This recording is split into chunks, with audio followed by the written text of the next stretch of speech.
Hello and welcome to World Talks on TVP World with me, Ashim Kumar.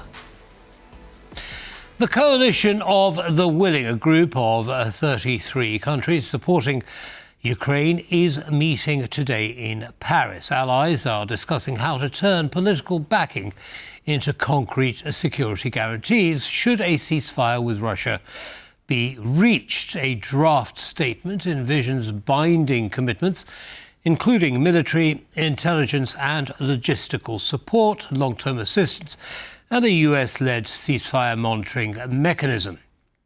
For Ukraine, credibility is paramount. Joining us to assess what Kyiv can realistically expect is Mark Toth, co-founder of Intrep 360 and a regular contributor to TVP World. Mark, welcome back. Thank you for taking the time as always. Ashim, great to see you. Happy New Year. Thank you, sir, and the same to you. Now, initial thoughts on what's going on in Paris at the moment, Mark? Yeah, Ashim, it's kind of like a family getting together. They think they're going to win the €100 or €100 million lottery, and they're talking about what they want to do with all those winnings. The only problem is the lottery's not been won yet. And in this case, we're no closer, in my opinion, to a peace deal where all of these security guarantees, needed as they are, needed to be fleshed out as they are, could come into play. And so we kind of have the horse before the cart instead of the horse drawing the cart in terms of trying to get this war won first so that these security guarantees can come into effect. I fear that there's a lot of effort going on here that's just premature. Needed still, but just premature because this war is not won yet.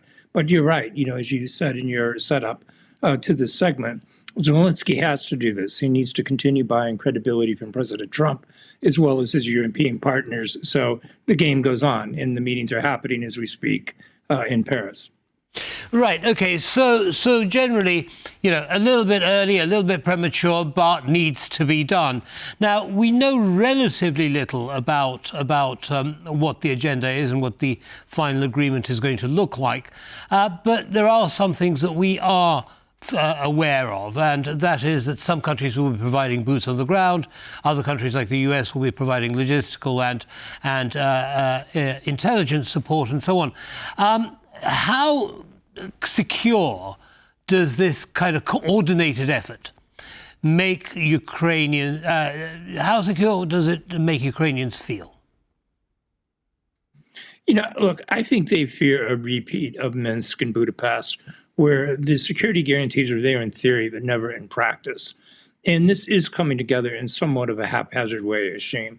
If we look at it, you have a coalition of the willing instead of an organization like NATO that's taking the lead.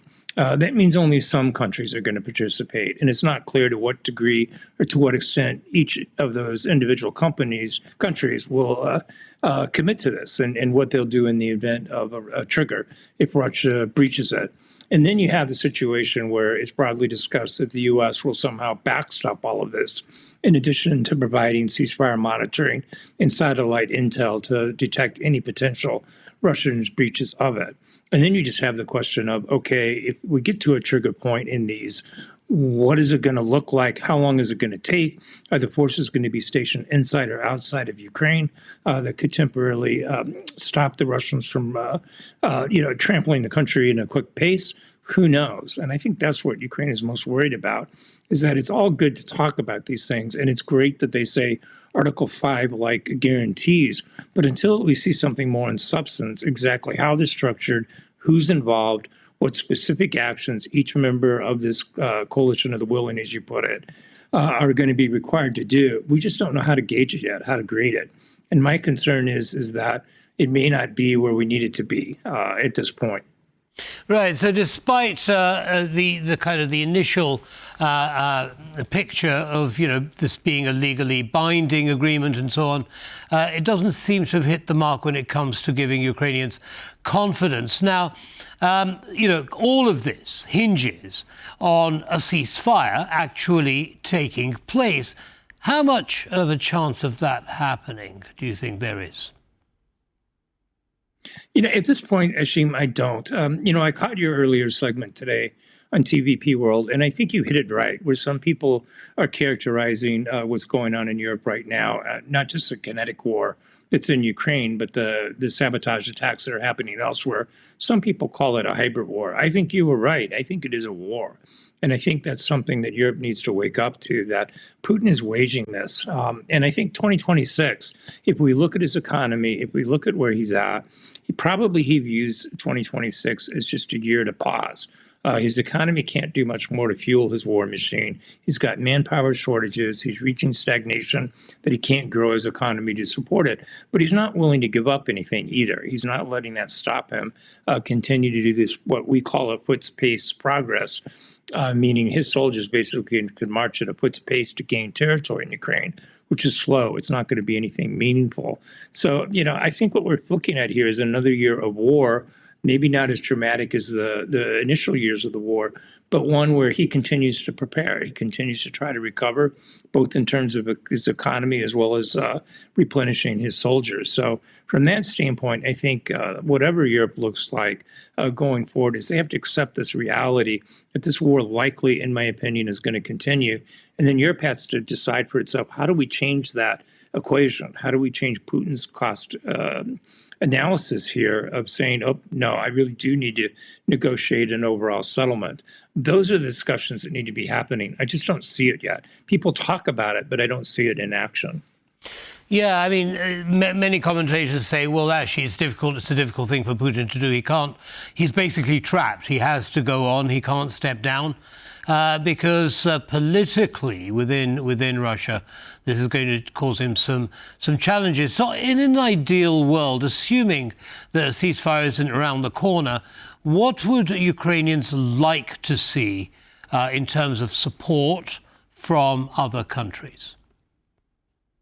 Yeah, Shane, we've talked about it before here on World Talks. Ukraine needs game changers, okay? In addition to basic needs, it needs desperately 155 millimeter artillery. It's running out. It's got to ration that. That's what's allowing some of these foot pace increases or, marches forward that we're seeing on the battlefield from the Russian side. They need that kind of interdiction ability. They need the German Taurus so that they can interdict on deep strikes because they're not likely to get the Tomahawk. And so they need the next best version of it to try to stop these forces from ever getting onto the battlefields in Ukraine, be it in the Kharkiv region or up north towards Sumy.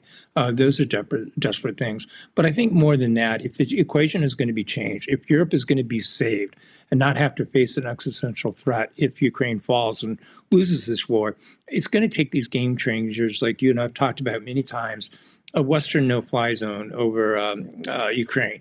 That would help protect Ukraine. That would stop a lot of these attacks on their energy and civilian infrastructure that's been so devastating, especially as we're facing with a cold winter here in Europe.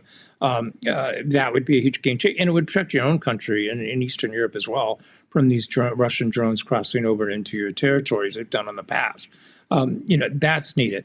I think Europe has to get bolder, too, to basically say, look, if we're willing to put troops in Ukraine in a post environment, meaning, if a peace agreement does get struck, look, I don't think any of us think that Putin's ever going to adhere to that long term. I think he'll come back for all of Ukraine at some point, which means at that point, European troops are going to be facing a kinetic action. So why not go ahead and take the lead, Ashim, and do that on a small scale by putting a coalition of the willing fighters in the air to start interdicting these Russian drones and ballistic missiles that are attacking Ukrainian civilians. By no means am I suggesting that the NATO or a coalition of the willing should be attacking the Russian forces themselves, but they can be defending this airspace, and I think that's what could help Ukraine the most. It would give them the breathing time they need as well to rebuild and to focus on getting back to the front as opposed to defending the civilian areas of the country. Right. Well, that certainly sounds as though it has much potential, Mark. As always, thank you so much for your analysis for our audience, and have a good evening and stay safe. Great. Thank you, Shim. Always an honor. Thank you. Bye-bye now. That brings us to the end of this episode of World Talks. Don't go away. Lots more coming up. Goodbye for now.